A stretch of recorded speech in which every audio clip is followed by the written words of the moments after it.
This is an emergency alert. Keep your television on. Do not change channels. Due to the continued escalation of geological anomalies across the continental United States and its surrounding waters, Congress has authorized the formation of 2 new federal agencies to address the ongoing crisis. These agencies are now fully operational.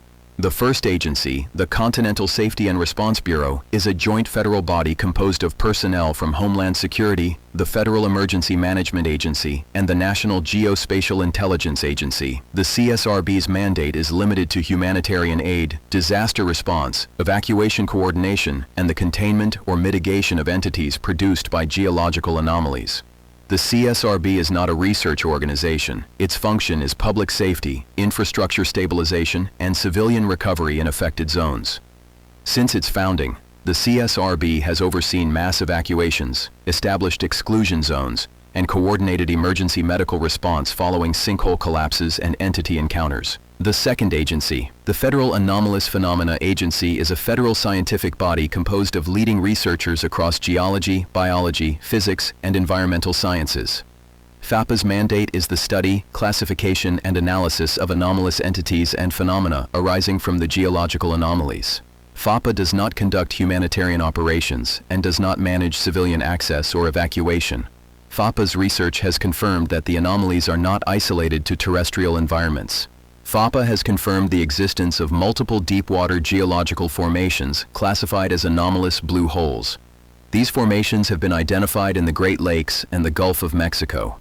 All identified blue holes are confirmed to be new formations. No historical bathymetric data supports their prior existence. Current confirmed blue hole count is 35. 16 formations have been identified in Lake Superior, 3 in Lake Huron, 4 in Lake Michigan, 4 in Lake Erie, 3 in Lake Ontario, 5 in the Gulf of Mexico.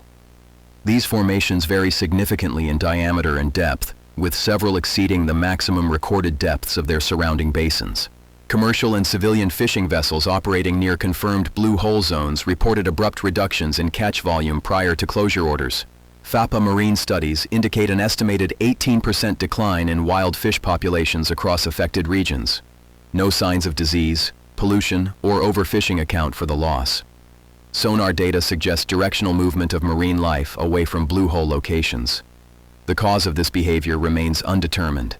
Effective immediately, all Great Lakes are closed to civilian access.